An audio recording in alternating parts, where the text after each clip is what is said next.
Hey everybody, welcome to Music House virtual reality quarantine fun zone.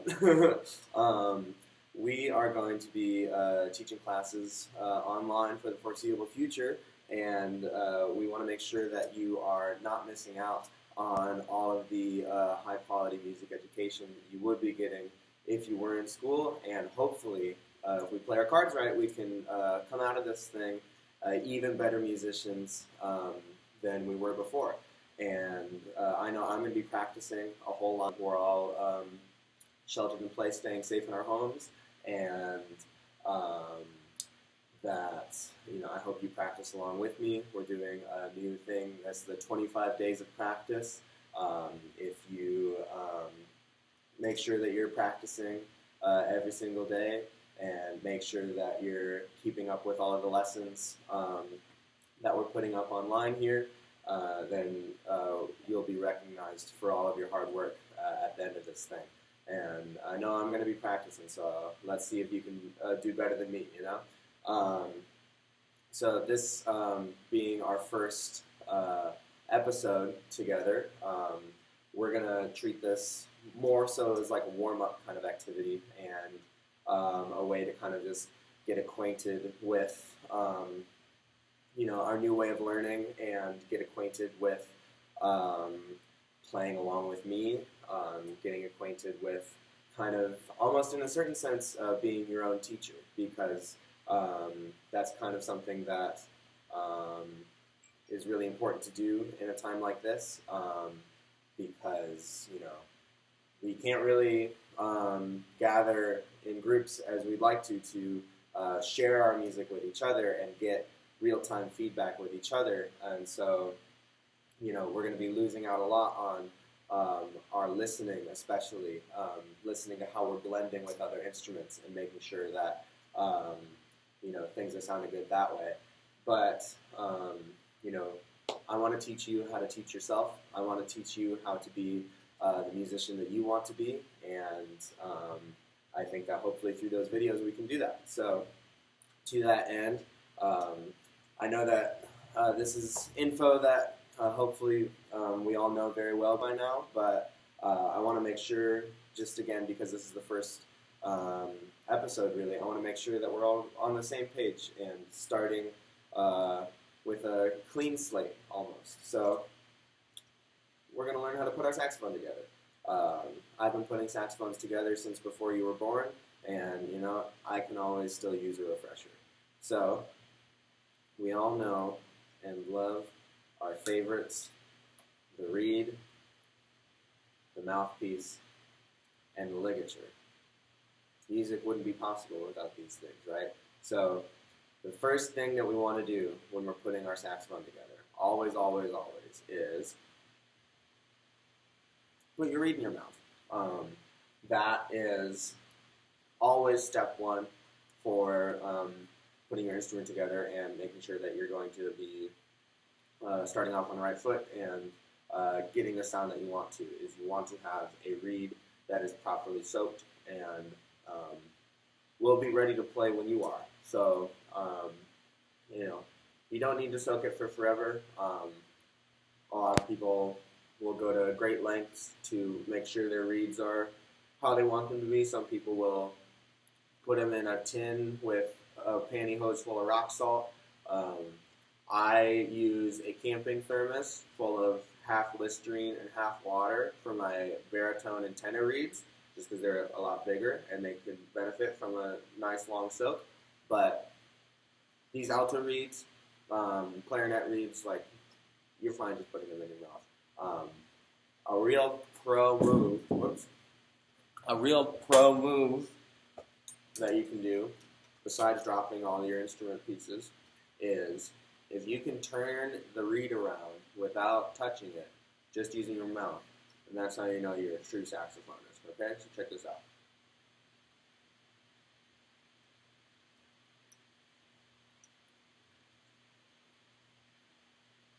I can do that all day, baby. So now that we've got our reed sufficiently soaked,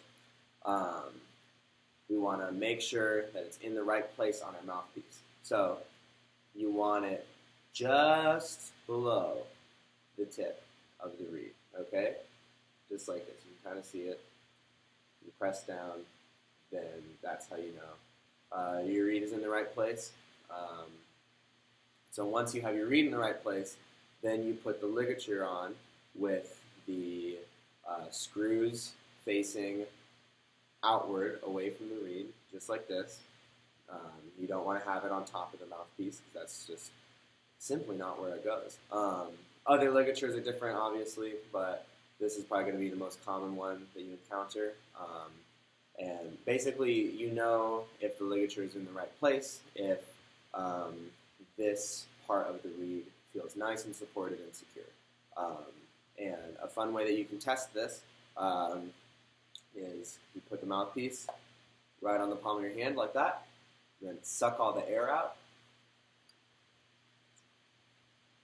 and then you'll hear a little pop. And if you hear that little pop, then that's how you know that your mouthpiece is on the right way. You can create a perfect seal because your reed is placed in a perfect way. So now that we've got the mouthpiece put together, we want to always put the mouthpiece on the gooseneck first, and then put the gooseneck on the body of the saxophone.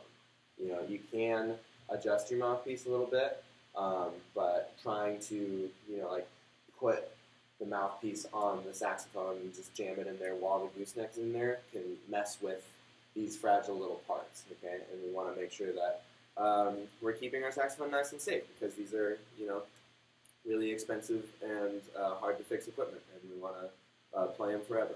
So now that we have our mouthpiece on, we want to make sure that our neck strap is as adjusted as it needs to be. So, you put the neck strap on, how you do it, and then bring it up to your mouth, just like this. And what you want is you want your neck strap to be in place in such a way where if you have your saxophone in rest position like this, and then put it up to your mouth like that, when you're standing nice and straight, it comes right up to your mouth. You don't have to move at all. It just, the saxophone comes to you. Just like that. So, you know that your neck strap is too loose if you have to bring the neck strap up to your saxophone, or you have to bring your saxophone up to your mouth, either physically with adjusting your arms, or, and this is what you really don't want to do, is you droop down and bend down to meet the saxophone where it's at. You always want the saxophone to come to you. So you can also have your neck strap be too tight, and when you go from rest position to then, you end up poking yourself in the eye. That's something you definitely don't want to do. It's happened to me before on accident, and trust me, it does not feel good. It also probably will break your reed, so you want to be careful about that. So, the way I usually like to adjust my neck strap is putting it down, putting the instrument in my mouth, and then pulling it up until the saxophone comes up to me naturally. It's very, very important to do it like this because you can see how straight my back is and how good my posture is, So having good posture like this allows me to take the deep breaths that we need in order to play our phrases. See, look at my chest puffing out.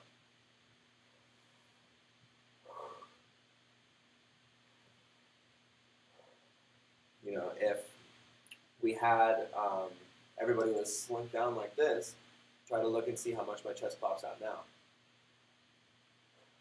It's a lot harder to take a full breath like this. Okay? So, now that we have the neck strap put in place, it's time to get playing. And what we want is to have a full and supported tone. And the way that we get that is by having a good embouchure in place, by having a very controlled and well-supported airstream, by taking a big breath, and by making sure that we are holding our saxophone properly. So we want to put our bottom teeth over our bottom lip, curled just like that. Put the mouthpiece in your mouth, and bite down like that, nice and firm, and then cinch the corners of your mouth like a drawstring. Like, you want these corners to be really nice and tight. That's how you get a good tone.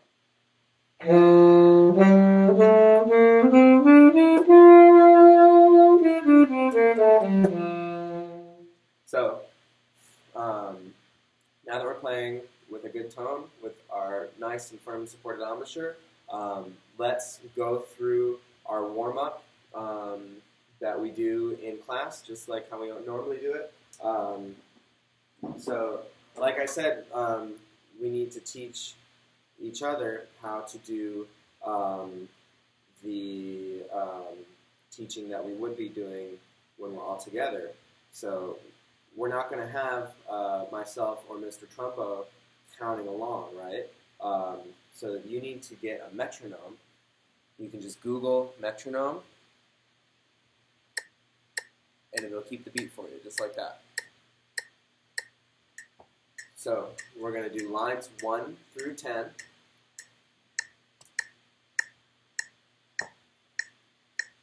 We're going to keep this as the tempo.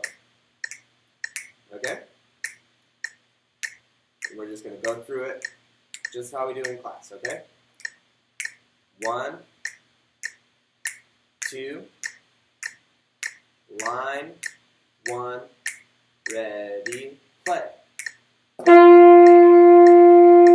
Rest 2, 3, 4. Rest 2, line 2. Rest 2, 3, 4. Line 3, ready, play. Rest 2, 3, 4. Line 4, ready, go. Rest 2, 3, 4. Line 5, ready, play. 2, 3, 4. Line 6, ready, play. 2, 3, 4. Whoops. Okay. You're not going to have to be counting while you're playing, luckily. So let's try line 6 again. 1, 2, line 6, ready, play. 2, 3, 4. 2, line 7. 2, 3, 4. Tap your feet, line 8. 2, 3, 4. Take the repeat. 2, ready, play. Line 9. Press 2, 3, 4. Rest 2, line 10. 2, ready, play. Take the repeat. 2, 3, 4. 2, and that's it. So, we can stop our metronome now. And remember, that's just right on Google. And I encourage you to start off your practices this way, warming up. I encourage you to follow along really diligently with all the lessons that we're going to be putting online. They're for you, and they're for you to become the best musician that you can be. And I have nothing but the utmost faith in your performance capabilities. I'm really excited for us to come back to each other and hear all the progress that we've made separately. so that we can come together as a band once again, sounding even better than ever. So that's it for this lesson, and I will see you again soon.